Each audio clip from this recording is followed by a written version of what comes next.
Hi, it's Marie from Creations Photography and Design. I'm going to re-record a tutorial on making eyeballs that I did earlier, hopefully getting a better audio.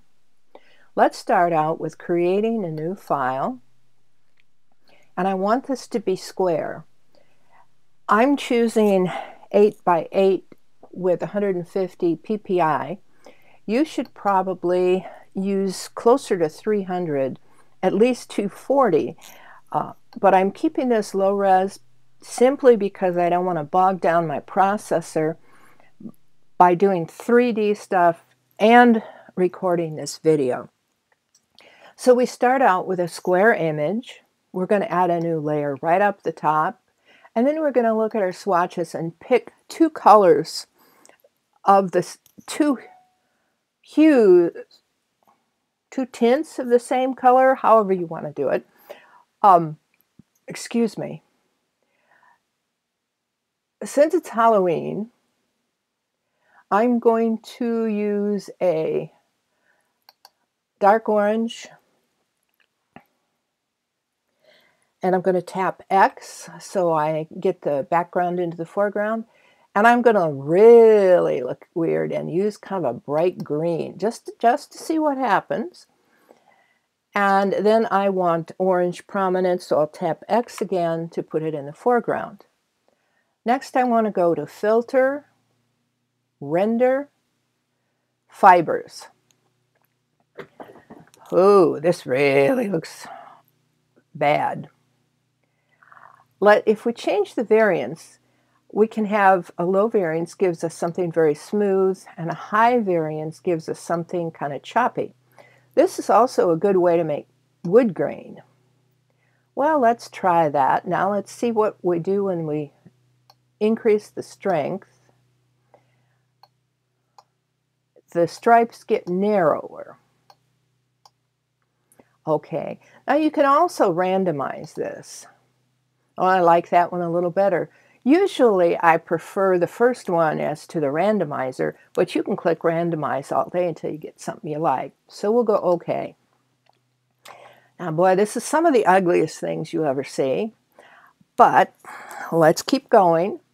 Ordinarily, I would change this into a smart object before I put a filter on it, but I am keeping my file size low, so I'm going to go to Filter, Distort, Polar Coordinates, and we want rectangular to polar, and we'll say OK. And now we have the pupil of our eye. Well, that's an awfully big pupil, so I'm going to get my elliptical marquee tool, and I'm going to use that to crop this. I'm going to start in the very center of this pupil. I'm going to hold down my Shift key and my Alt or my Option key, and then drag, and it will get bigger from the center. And that looks all right. So I'm going to go to Select, Inverse, and then I'm just going to tap the Delete key to get rid of all that other stuff. The marching ants go away with Control Command D. All right. Now I'm going to throw in another new layer, and I am going to put on a pupil. So I'm going to want black for that. So I'm going to tap the D key once to get the default colors, tap the B key to get my brush, and I'm going to change the hardness of the brush. Right now, it is 100% hardness. I'm going to try someplace around 80 by clicking and moving. Well, to get this red, I clicked, then I'm going to move it up to make it about 80% hardness. And then I'm going to move it to the right or left to make it smaller or bigger. And I guess I want it over here so I can see what it looks like. So maybe about that. Now I'm using, on a Mac, the Control and the Alt keys held down, and then click to get the brush. On a PC, I think it's Control, Alt, right click and you'll get this moving brush. If not, I don't know what to tell you.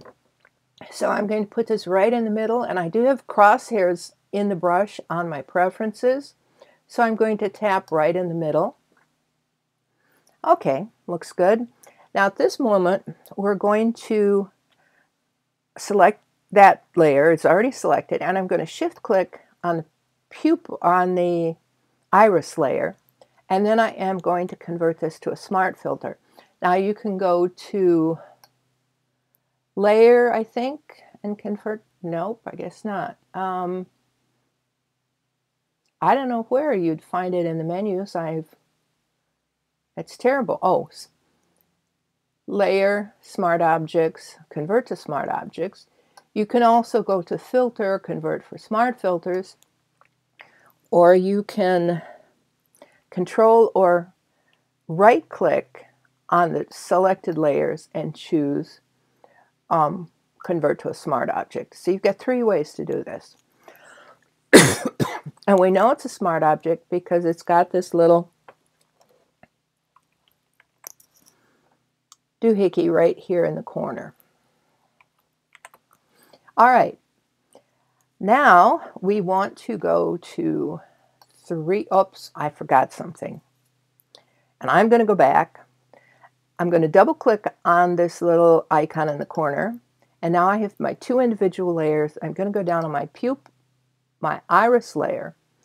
I'm going to do filter, camera raw. Now, if I weren't trying to keep the small file, I would change it to a smart object first, but I don't. So I'm going to FX here in raw and choose post crop vignetting. And I like color priority better than I do the rest of them. And let's see how much. That looks pretty good. Because actually, you think about it, an eyeball is a 3D object, and the farther edges will be darker than the nearer edges. Okay, so I like this will do. If I don't like it, I could always undo it. Or if I had made it a smart object, I could just click on the icon underneath it. So I'm going to close this, Controller Command W, and it asks if I want to save it. Well, yes, I made a change that I like, so I'm going to click Save. You could also use the shortcut Controller Command S, Controller Command W. Okay, now we go to 3D. We're going to New Mesh from Layer, Mesh Preset, Sphere. Oops, I forgot something. And you can see our eyeball looks terrible. So I'm going to undo, Command or Control Z.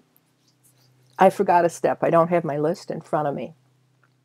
I'm going to take this pupil iris layer and I'm going to transform it, Controller Command T.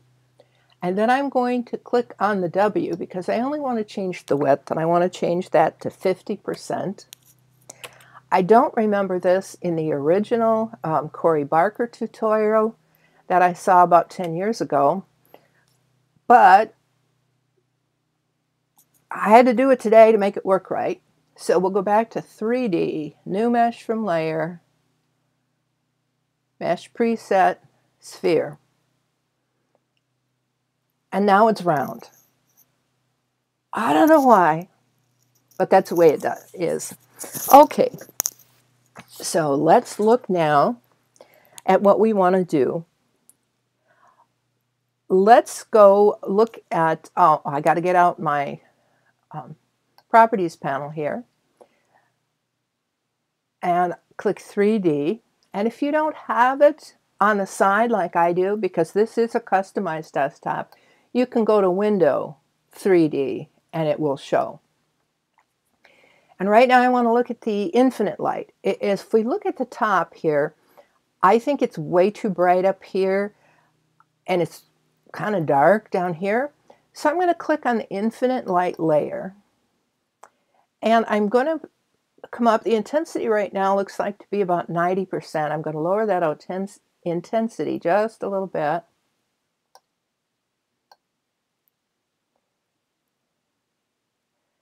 And I'm also, while I'm right here, going to turn off the shadow because most eyeballs are inside heads and they don't cast their own shadow. Now, if we want to change the direction of the light, we can just take this pinhead. Now, here's directly from the center. You know, here's from one side or the other. And I'm looking here to where I'm getting not too dark here and not too light here. And now that we've done that, I may want to increase the intensity. And rather than changing it percentage-wise in here, I'm clicking and dragging on this little arrow to get what's called a scrubby slider. And then I can choose something just by eye. And that looks to be about 76%. Okay, that's done. Let's go back to the current view. And it's kind of looking like an eye. Well, there's a couple of other things I want to change. One thing I wanted to look at is the sphere material. And it shows us what it's got, but we can increase the shine. We can increase the reflection. Now here it's reflecting the image-based light. And I'm just moving that around just a tad. If we move it a lot, we don't get too much at all. Here we can start to see a little reflection over here from, and a couple of reflection ups here from the image-based light. I don't work with 3D very much, and I got to say I really don't play around with it. I could change the image-based light, but I'm not going to mess with it for this. The other thing that I'm going to look at is the refraction. And it makes a small difference. Boy, it's so small, I don't know if it makes any difference at all. Okay, next thing we're going to do is add a new light. So I go down here to the light bulb, and it says add a new light, and I'm going to do a point light. And boy, it's a bright light. But first thing I want to do is adjust it a little bit before I mess with the brightness. And if let me zoom in here. We see we have a little blue, if I go over it, it's a yellow ball, it's a blue ball if not. And I'm going to take and drag that. Well, last time, oh, there we go. If we drag it up far enough, you can see that my spot or my light is getting smaller. And that's, I don't want a very big, I want a catch light in the eye basically. So now I've made it quite small. Now I want to move it around a little bit. I'm going to click on the top of this green arrow and I can move it up. And if I click on the top of the red arrow, I can move it left and right. And let's see, can I get it smaller yet? Nah, maybe that. Okay, now again, I do not need a shadow. And I might think I might want to put the intensity up just a little bit more here. And maybe make it, oh, there we go, make it smaller right there. I think that'll be good. Let's look at the current view. Yeah. So now I've got a catch light in my eye. And we're all done. Now, when you're done, you should push the render button and go have a cup of coffee. The first eyeball I tried this morning said it would take 15 minutes to render. And I don't have that kind of patience just to sit around and twiddle my thumbs. So I'm going to cheat just a little bit and make this eyeball, the 3D eyeball, into a smart object. So it gets rid of all the background. And then we have a regular eyeball. We're done. We're ready to put this in something. Now I'm going to open up quickly some of the other eyeballs I've done today. I did some brown eyes, and I got the pupil a little bit, not the pupil, the iris a little bit big on this one. And then I did another orange eyeball earlier today.